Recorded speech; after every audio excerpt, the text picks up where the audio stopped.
attend de ce festival d'Arras, de cette compétition, c'est du sang neuf, de l'inspiration, une envie de découvrir un film qu'on voudra porter aux yeux du monde. Ce qui est aussi très très intéressant et qui est un défi un petit peu pour nous cinq, c'est cette idée de faire des délibérations en public qui avait été initiée au premier festival par Jean-Jacques Bernard, Danny Dessay, et qui fait maintenant office de modèle de délibération qui s'est un peu exporté dans d'autres festivals. Et c'est aussi le défi qu'on trouve assez passionnant, c'est de faire ces délibérations publiques, de pouvoir s'expliquer entre nous avec un public sur les films qu'on a vus pour désigner notre lauréat. Pour moi, c'est vraiment le défi le plus intéressant aussi du festival. Dans notre métier, on a peu l'intention de partager nos opinions. Quand on voit un film en projection presse, chacun s'en va dans son coin, reste sur son quant à soi, sur ses positions, et on n'a pas l'occasion de partager. Et là, le fait d'être dans un jury avec d'autres journalistes, des confrères, on parle, on discute, on confronte nos avis, on n'est pas toujours d'accord. Et ça, c'est super enrichissant et c'est super agréable parce que ça ne nous arrive pas couramment.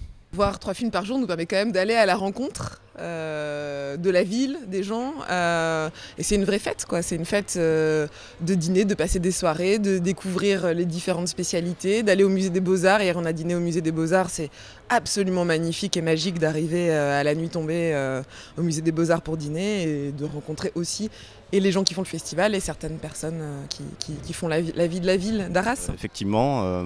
Beaucoup de curiosité pour des films qui ne sont pas toujours très identifiables, sans star, et c'est d'autant plus dynamisant effectivement de chercher à mettre en valeur un film qui pourra effectivement ensuite trouver, on l'espère, le chemin des écrans français, et on sait à quel point ça peut être compliqué en plus pour ce type de cinéma. Sur le papier, les films qu'on nous propose, les 9 films qu'on nous propose sur les thèmes, déjà, après on verra s'ils sont réussis ou pas, mais déjà les thèmes semblent forts. Il y a des idées, il y a des points de vue, il y a des vraies histoires qu'on ne trouve pas toujours, par exemple, sans être méchant, dans le cinéma français qui parfois ronronne un peu.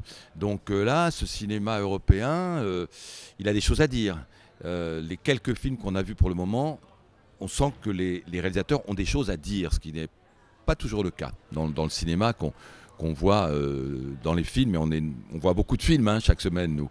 On en voit 5-6 par semaine. Et, pour trouver la perle, il faut se lever tôt quand même. Bon, c'est un honneur, c'est un honneur d'être ici parce que c'est quand même une ville d'histoire et une ville de convivialité. Et ce festival, il existe depuis quand même un sacré moment. Et c'est fort d'être là dans cette continuation, quoi. On n'est pas à lancer un festival. Le festival d'Arras, c'est une institution. Je veux dire, ça fait partie dans les festivals qu'on appelle de classe B en France. Il est au sommet de l'affiche. Donc forcément, se retrouver dans le jury du syndicat de la critique dans ce festival-là, c'est pas rien, quoi.